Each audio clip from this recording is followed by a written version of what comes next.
Step into the world of power, loyalty, and luck. I'm gonna make him an offer he can't refuse. With family, cannolis, and spins mean everything. Now, you wanna get mixed up in the family business. Introducing The Godfather at ChumbaCasino.com. Test your luck in the shadowy world of The Godfather slot. Someday, I will call upon you to do a service for me. Play The Godfather now at ChumbaCasino.com. Welcome to the family. No purchase necessary. VGW Group. Void where prohibited by law. 21 plus. Terms and conditions apply. Hello listeners, and welcome to this third and final part in the mini-series on large group awareness trainings. Breaking down the subject of LGATs is Dr. John Hunter, who is also going to be presenting at this year's annual ICSA conference, and you can find out the details for that in the episode description. But for now, here is Dr. John Hunter. What you said in your email to me and what you've mentioned just briefly there's a difference between, again in air quotes, willing participants as adults that go on this training either through employers encouraging them to do it or family members encouraging them to take part. There's a big difference between that and children and young adults who are sent to these programs against their will, often, by force, in handcuffs in the middle of the night, to go through the same seminars and workshops that the adults who, there's quotes about prisons not always having walls or not always having bars. But there is the opportunity for adults to leave those seminars and return to their homes or return to their workplaces. Of course, that probably doesn't happen very often by design. But if the children and the young adults in these programs are to leave, the consequences are severe for them. And their tenure is often extended in these programs, or they're sent to a program that is notoriously even worse for the treatment of those. And that's the key difference that you mentioned in your emails to me. The children and the young adults, they don't have a choice on whether they participate. Absolutely. And obviously it's horrific that they are forced to participate, but there's something very interesting about that from a psychological perspective in terms of the influence that goes on. So, sometimes people speak about, and I don't want to use the word brainwashing because it is a caricatured idea of whatever. And I prefer maybe a term like unethical influence. So we understand from psychology that influence is very much possible. And by doing certain things, you can do it in a more ethical way or a less ethical way. And you may have to apply some judgment to kind of decide if something is unethical or not. But again, we know from social psychology, thinking fast and slow, Daniel Kahneman, Nobel Prize winning psychologist, this is not made up stuff. We understand that if people believe that they've got a choice in what they're doing, they're far more likely to endorse it. So one of the things that happens at the beginning of an LGAT is that often the trainer will sit there and basically say to people, who here kind of thinks that they were forced to be here? Who was pushed to be here? And they will work with every single person until everyone acknowledges that it was their own choice. And there's a big psychological thing from there, because you're far more likely to buy into what's going on if you feel that this is your decision, as opposed to feeling like somebody else is doing it to you. The studies that have been done, even by Edgar Schein and Robert J. Lifton, there's a reason that those processes didn't actually work that well. They didn't lead to lasting change. And the reason for it is because the people that were being put through those processes were very aware that there was a hostile group of people trying to get them to change their beliefs about something. That's not what goes on in most unethical influence environments. It's the person coming to you, convincing you that they're on your side and that they're wanting to help you, and they get you to buy into that. And that is the process by which people can be convinced to change their minds. Then with a bunch of other things going on in the background that I would argue are unethical. But it's not a case of people being forced to believe something that they would, and then fiercely trying to resist it, and then it's just being planted into their heads. It's far more a case of more subtle processes, and the person's kind of being convinced, often without their awareness that they're being convinced. Interestingly, what goes along with that first step in the process is the disclaimer that you talked about in your master's research paper around telling people to expect to be frustrated, to be uncomfortable, to have a certain level of expectation that they might want to leave. But really, if you don't stay, like the antibiotics comparison that's used, these antibiotics, you need to take them to get better. You need to do this course to get better, but it only works if you get to the very, very, very end. So everything might tell you to leave, but you really need to stay. Exactly. So whenever people kind of hear about what goes on in these things, they're like, I would get up and walk out. And you're like, well, let's look at the evidence. Almost nobody gets up and walks out. And there are a number of reasons for that. So one of the things is that most of the marketing is done through word of mouth. So it's generally somebody that you trust that tells you to go and take part. So that's a really important starting point. So you go there, somebody that you really trust has convinced you, you've seen something in them, because they're going to recruit you when they're in this elevated state, which lasts for a couple of days to a couple of weeks. And these people will say to you, listen, I can't tell you about what happens because it's going to ruin things for you if I tell you, but just trust me. Just stay till the end. It's amazing. It's the greatest thing you'll ever do, etc., etc. And so they go into it like that. Then you get the trainer who says it's like a course of antibiotics. You have to finish the course. It's actually dangerous to stop halfway through. Other organizations use the metaphor of a roller coaster. So they kind of say it's like a roller coaster. You don't want to get off halfway through the roller coaster. And also, like, the idea of a roller coaster is that it's frightening, but it's actually quite safe.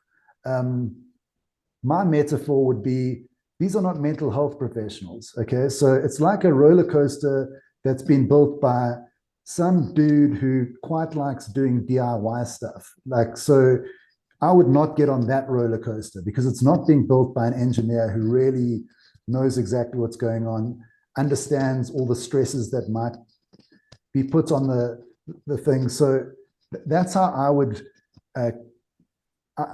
describe the experience like that. But absolutely. And then additionally, they will say things to people like, and this will differ from LGAT to LGAT, but you know, your lives are not perfect, and there's some people who just give up. There's some people that just walk out on themselves, and they aren't able to follow through on anything. And so they'll get people to commit early on to say that they're going to stay until the end. They'll offer people a refund before any of the inappropriate stuff starts. They'll say, you've got the opportunity to leave right now. And then they'll say, okay, are you going to commit to stay the whole time? And they really want you to commit to stay the whole time. They don't want people leaving halfway through, because if you leave halfway through, then you don't get the stress removal and the love, and that's a problem. There's also because if you're leaving halfway through, you're probably leaving to go and tell people that you've just been psychologically abused for the past 2 days. Well, exactly. And I think that the whole thing of not being able to write anything down is not just a small detail, because again, thinking fast and slow, you can read about the experiencing versus the remembering self. So the idea is that people don't remember things as they happen. People often remember things differently to how they happen. And there's something called the peak end rule. And so the idea is that people often remember an experience by how it was at the end and how it was at its most extreme. So the peak and at the end. LGATs know that people are going to suffer for the first 80%, 75, 80% of it, but at the end, they're going to feel amazing, better than they've ever felt in their lives. And if they haven't got anything written down, then they can't really look back and kind of go, what was going on? There's not going to be a thing in the notes, which is like, some person was being screamed at, this is horrible, I'm hating this. So I believe that they are relying on that remembering self to misremember what was going on. I mean, I was in the room, obviously, with everyone that did the LGAT with me. And at work, I spoke to people and I said, well, what did you think about it? And they were like, oh, it was amazing. And then I said, remember when he was standing, 3 feet away from that 65-year-old woman and screaming in her face? Do you remember that? And they were kind of like, oh, yeah. And it was almost as if like that wasn't the sense of euphoria had completely colored their entire experience of the. Ryan Seacrest here. When you have a busy schedule, it's important to maximize your downtime. One of the best ways to do that is by going to ChumbaCasino.com. Chumba Casino has all your favorite social casino games like spin slots, bingo, and solitaire that you can play for free for a chance to redeem some serious prizes.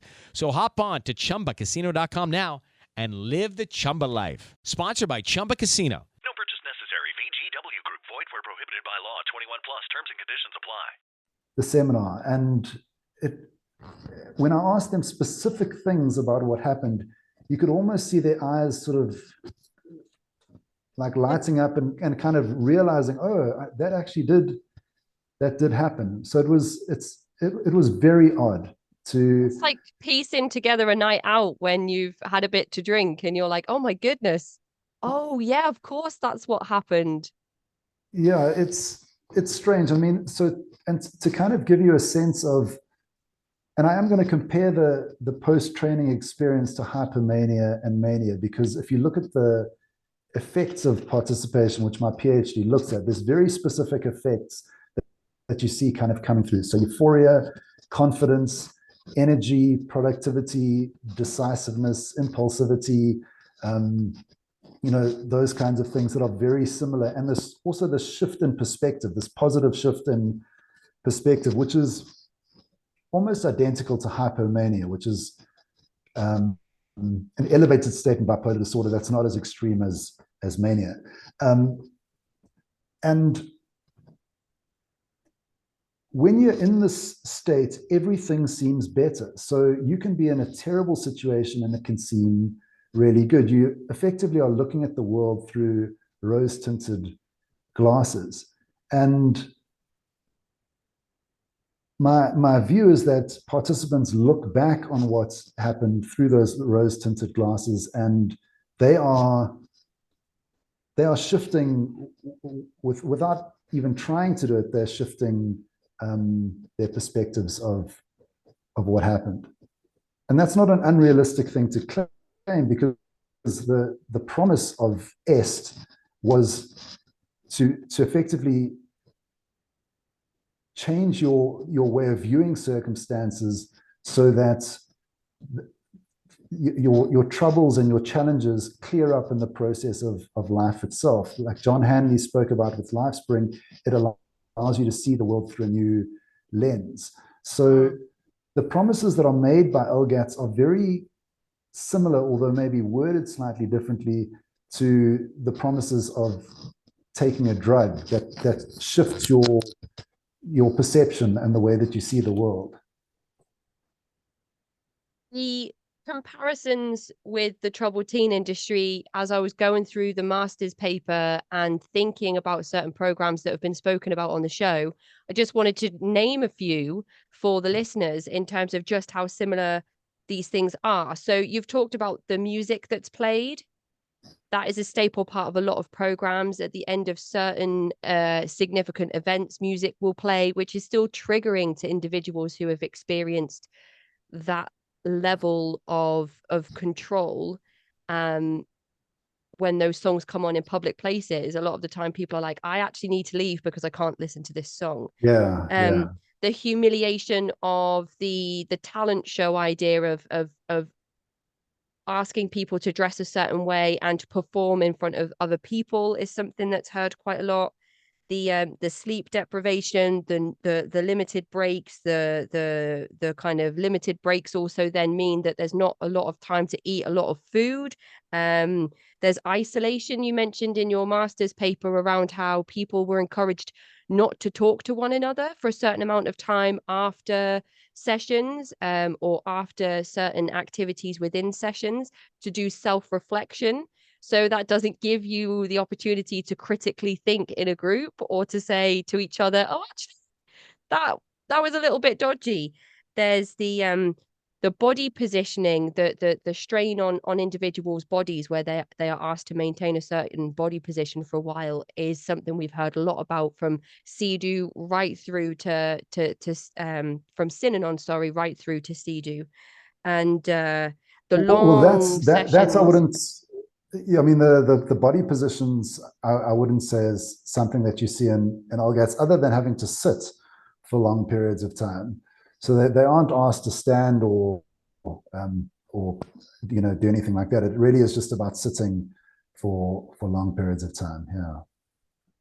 Yeah. The long sessions that go over many hours into the night and the early hours of the morning, the lifeboat experiment, or the digging of your grave experiment, or whatever manifestation that takes in whatever program or LGAT that you're a part of. And then the significant thing, I think, that was the biggest overlap from my perspective, was the graduation ceremony with your family that you haven't seen for weeks, months, years, your loved ones. You're in an altered state of consciousness, reaching perhaps this kind of manic period that you've spoken about, and the change in your attitude and behaviors that might be presented at the reaching the end of this really abusive and controlling program that you've been a part of for probably over a year. So your family are like, wow, this is everything we hoped for. This is the results that we were paying for. We're so thankful to this school. And again, then the graduates, I say in air quotes, because typically there's not a lot of formal education that people leave these places with, are like, wow, what was I ever worried about? That was such an amazing experience. And then when individuals look back on those, it's with those rose-tinted glasses, they look back on those experiences. And we're finding that typically it's only a few years after people have come out of those programs where they are in a almost permanent state of regression that they've been put into, or a permanent state of combativeness against other people because they've been in a heightened state of conflict, where they've been forced to be in a heightened state of conflict, to shout at one another, to psychologically abuse themselves and each other. It's almost like they exist in that state, and then they start to think, why, or perhaps people start to think, why am I like this? Why am I reacting to things in a way that doesn't seem regulated in a typical society? And then realize that, oh, actually, that program that I was in, all of these things happened and it was awful. Yeah. That's changing a lot now with access to the internet and survivors that are coming forward to tell their stories and share their experiences. And a lot of people are even reading up on schools that they might be sent to before they're even sent there, and getting an idea of what they might be exposed to, which is a new precedent, really. I feel like that's something that's only started happening in the last couple of years as people begin to speak out. But it was just, like, as I said, it sewed so many things together for me in my own education, in terms of learning about large group awareness training from your research, and understanding the troubled teen industry and the experiences that people have in those programs. Yeah. And I think what you're saying in terms of, people not necessarily understanding why they're feeling damaged or hurt afterwards is something that a lot of people struggle with. So I had somebody getting in touch with me. She found out about my research, and she's actually based in South Africa, and she contacted me, and she just said, I'd really like to speak to you, because I've read your work, and I just need to speak to somebody about what I went through. And she had been through a large group awareness training. I actually don't use the real name of the LGAT that I went through in my PhD. There was no need to, because it's quite small, and in terms of tracing history and that sort of thing, it didn't really make a difference. So I just used a pseudonym. So when she read it, she didn't actually realize it, but she'd actually gone to exactly the same one as I had. And she had been to it, I think maybe 12 or 13 years ago. So she was about to have her first child. And she just said, my whole life has been like a mess since that thing happened. I've really been battling with things. And I've kind of felt like there's something wrong with me, because there were a lot of people that went through it that were fine. And that does happen, So it's not like everyone that goes through these things has a terrible experience. Most people actually do feel amazing for a while, then they feel like down afterwards, then they come back down to normal, and they kind of carry on with life, and they sort of forget about it. But there are people that respond very badly to them, and often they kind of think to themselves, well, what's wrong with me? Why am I the person that's had a bad experience? And I think her bad experience came from a really good place, in that she was questioning things, and she wasn't just kind of buying into it. And I think that if you do buy into it, you will have a relatively pleasant time. And maybe pleasant's the wrong word, but it won't be as traumatic. But if you are fighting it the whole time, then it is going to be very difficult for you. And so my conversation with her was, well, I actually didn't have a good time. I had really struggled with it, and it stayed with me for a long time afterwards, because I was querying things. And it's actually because you are thinking critically, and that, Casey, is a good example of cognitive reframing. Like, that is not a harmful way, but that's allowing somebody to view their experience in a more positive light, that allows them to feel empowered and good about themselves for something. And that shifted her experience. And I think that was a useful thing to do. And just as a lead on to that, a lot of the people that have really bad times in LGATs, essentially they are weaponizing people's consciences. Because if a sociopath went into one of these trainings and somebody is sharing about something awful that's happened to them, it's not going to make any difference to them. It's not going to be psychologically stressful. And the majority of the stress doesn't actually necessarily come from you being put in a terrible situation, because not everyone can get up and share and be humiliated or whatever the case is. So if you lack empathy, it's the process isn't going to work on you. So it's actually taking the good in people and using that as a mechanism to push them into the state of elevation, which can be used as a way of convincing them that this thing is an amazing thing to do. And then people, while they're in this state, they recruit their family and friends. And there's a very important part of that as well. There's a term that Robert Cialdini from Arizona State University speaks about. And he's written a very well-known book called Influence. So he speaks about commitment and consistency. So, and a lot of other social psychologists like Lee Ross from Stanford University wrote about this as well.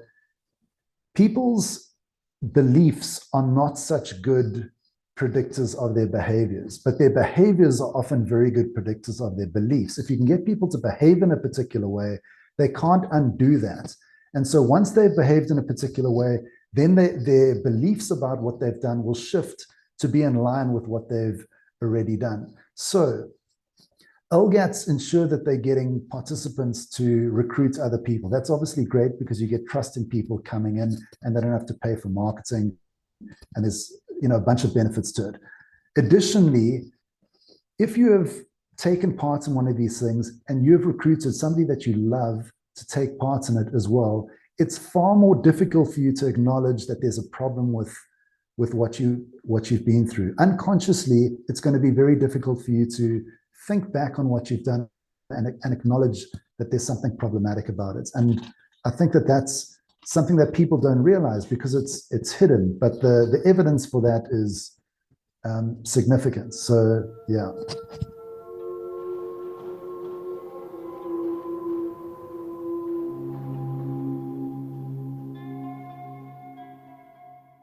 Ryan Seacrest here. When you have a busy schedule, it's important to maximize your downtime. One of the best ways to do that is by going to ChumbaCasino.com. Chumba Casino has all your favorite social casino games like spin slots, bingo, and solitaire that you can play for free for a chance to redeem some serious prizes.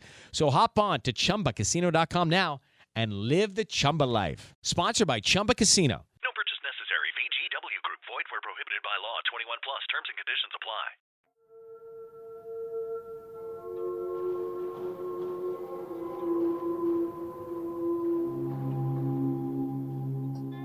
A complex puzzle with all of these pieces that fit together to create an environment of just, as Janja Lalich would say, a self-sealing environment where one thing complements the other in terms of totalistic control of people, at least in those environments, during those seminars, in those workshops. And again, probably leads back to why people don't just get up and walk out the door, which of course is less common than I don't even think I would. Even after all this work on the podcast, I think I'd be too polite, and I wouldn't want to be like, oh, sorry, I think I'm in the wrong room. Just so there was one thing I wanted to ask about your diagnosis of bipolar and this experience that you had with large group awareness training. And I don't want to armchair diagnose, but I wonder if you've come across any of this in your research in terms of people that have had pre-existing ill mental health, or they've got a predisposition to some certain psychological diagnoses, or a dormant psychological issue that has come out as a result of being in, or that we think may have come out as a result of being part of one of these seminars? Well, there hasn't been too much research on it recently. So I mean, it was quite funny when I looked and did my PhD. There hadn't been much published in terms of peer-reviewed research since like 1991. So, but if you look before then, there were a number of articles that were written. There were some written about EST. So a number of people that were picked up as having schizophrenia or psychosis. I think maybe somebody was bipolar or whatever. And you'd have to go and check the details. But from what I can remember, the vast majority had no history of mental illness prior to taking part. I know that in Margaret Singer's book, she makes reference to LifeSpring and a number of people that sued LifeSpring for psychological harm. And again, she says the majority of them had no history of psychiatric illness before taking part.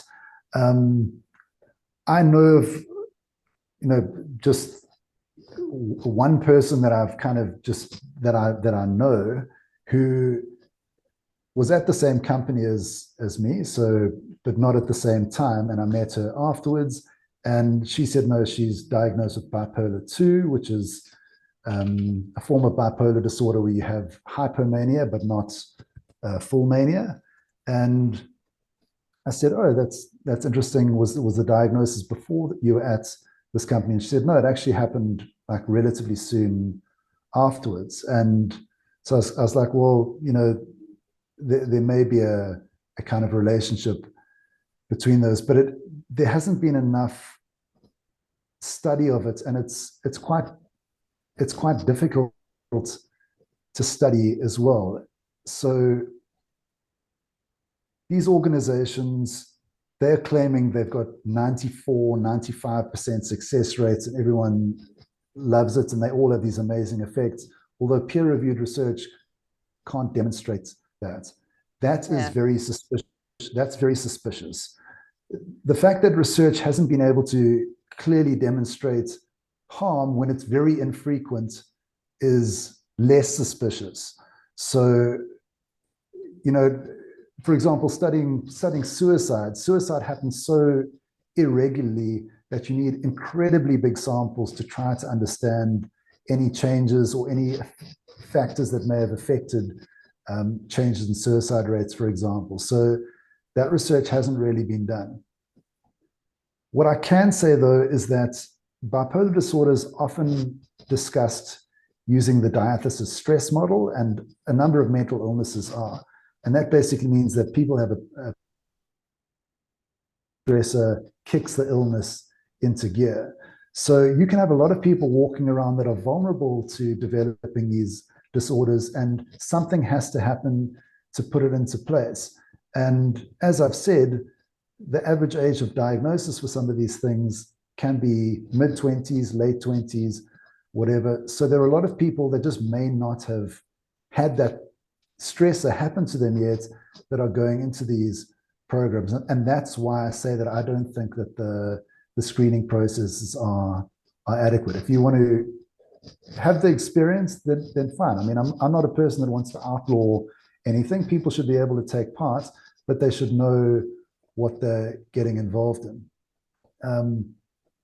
However, the relationship between what takes place and these illnesses that have been claimed, psychosis, mania, highly impulsive behavior, people getting divorced, spending lots of money, all these sorts of things, depression.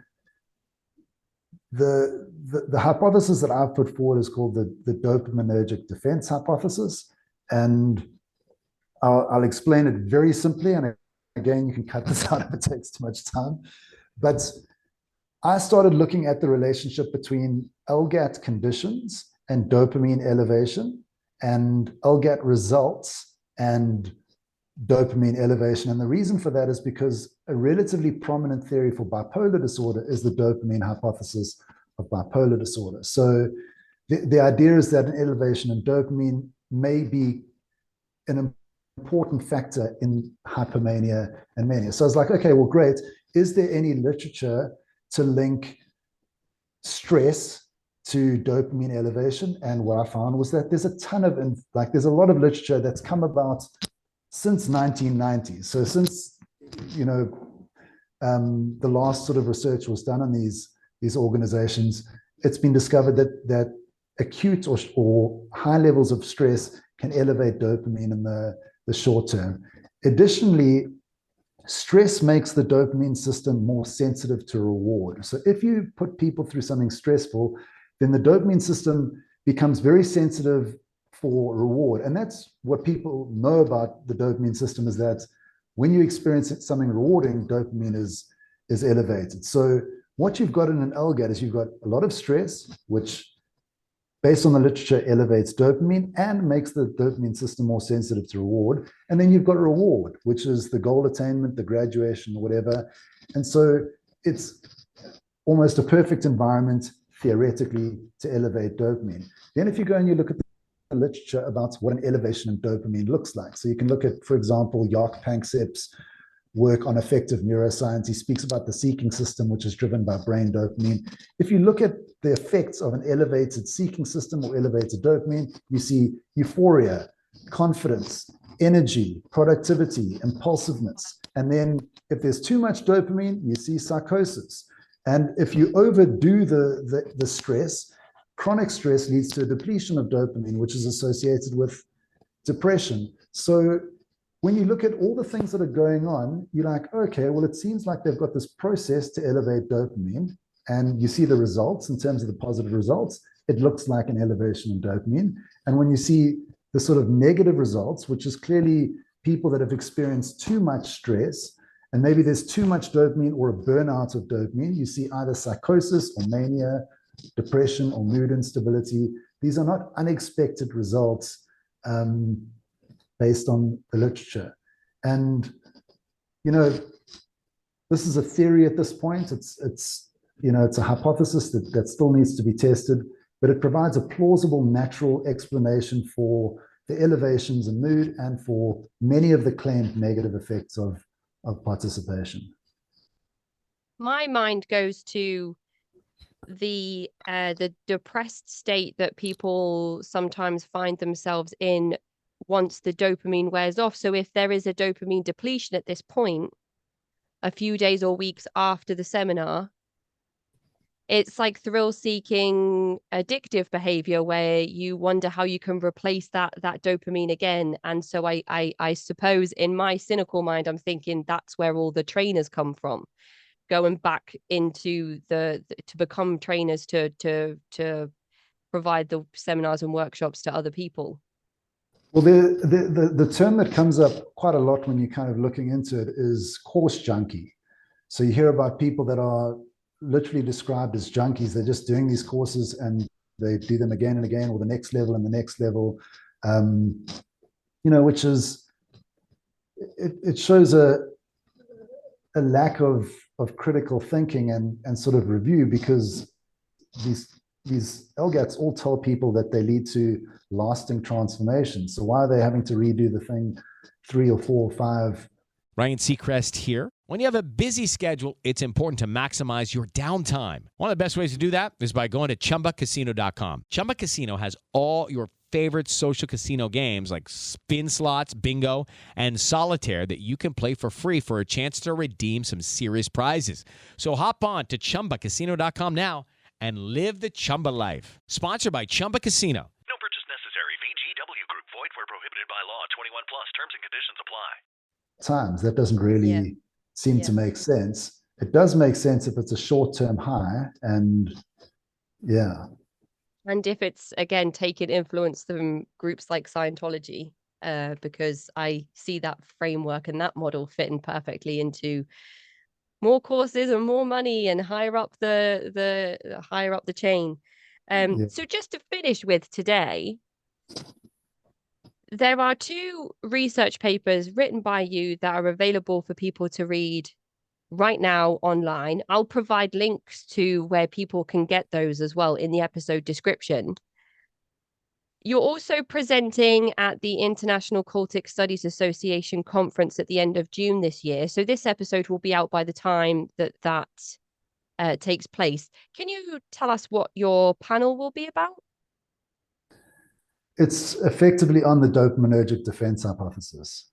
Yeah, so it's not too specialized. So you've got kind of 20 minutes to present, but I acknowledge that there will be some people in the audience who will know what a large group awareness training is, but there will be some that won't. So I spend probably 6 minutes just providing background, like this is what they are, this is what the promises are, this is where they came from, a lot of the stuff that we've spoken about today, and then I kind of run through the explanation for both the positive effects and the negative effects, obviously referenced and a little bit more scientific than we've done today, but that's essentially it. And this experience that you had with large group awareness training has essentially resulted in an entirely new career for yourself, and an entirely new education that you've embarked on. And here you are presenting at ICSA and releasing research papers, basically from what I could find, the only research of its kind to this date, especially in terms of linking methodologies found in cults, and the term brainwashing in regards to large group awareness training. So what is next for you, John? Do you have kind of ideas of where you'd like to go with this work, or are you just in the world of helping individuals who have had these experiences? Well, I mean, the work that I do is really I lecture. So I've got a bunch of students. I don't know if any of them will listen to the podcast. Maybe I can convince some of them to do that. And I love that. I love lecturing. I love interacting with the students. I supervise research for a lot of them, and that keeps me entertained and busy. I must say the work on LGATs has been quite a double-edged sword. It's a stressful thing to be involved in. It's quite a dark world to spend a lot of time in, and a lot of people that get involved in LGATs spend they become quite annoying to their family and friends because they won't shut up about them. And I've kind of been the same way, just probably taking a different position on them. So I think my family and friends have had to deal with me speaking about these things for a long time because I have been really passionate about it. But it's something that I'd like to not really have to deal with anymore. To be completely honest, like I'd like people to find out about it. I think my PhD provides a lot of information. There's another paper that I had published last year that I think synthesizes my research quite nicely as well. So I think that the information's there. I'm happy to speak to people about it. I want to raise awareness of it because I do think that it can be really abusive and problematic. But I'd prefer to just be lecturing my students, and every now and again I consult to people on bipolar disorder, and I find that probably less stressful. So particularly when a major trigger for mania is stress, it's probably not a great idea for somebody like me to be involved with this industry. It's kind of scary, to be honest, but it just feels like nobody else was doing it. So here I am. Is there a place online where all of your papers are kept together, or are they published in various places, academic places? Because you've spoken about your Fight Club paper as well, and I think that sounds really interesting. Well, I'll send you links to all of them. I'll send you URLs to all of the things that I've written that people might find useful. That would be awesome. Well, thank you so much for your time, John, and for being in this position of educating the world. Your research has been eye-opening for me. I'm thankful to our mutual friend who's probably going to listen in, who introduced me to your work to begin with. Another idol of mine, even though there are leading cult experts that would email me and tell me you shouldn't have idols, Casey, but I can't help it.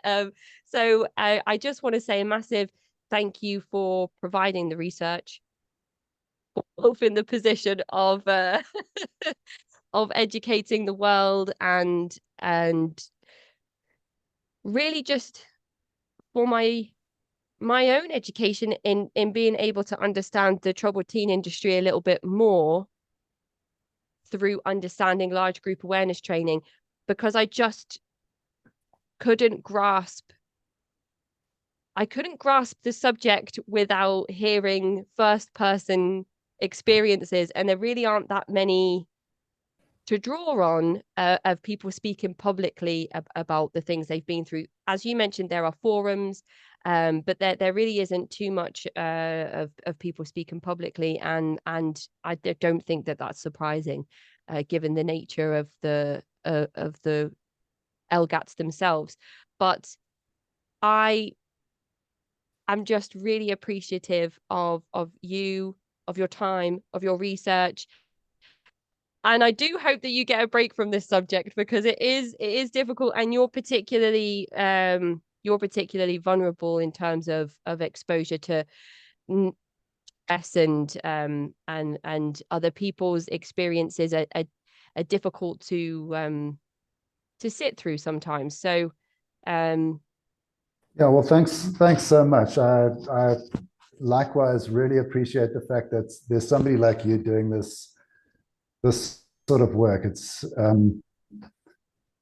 it's so easy to sit with your ideas. You can do all this work, but nobody gets to hear about it. So it's fantastic that there are these platforms. And I think because you're sort of dipping your toe into so many different things, you're also going to get a perspective that very few other people will get.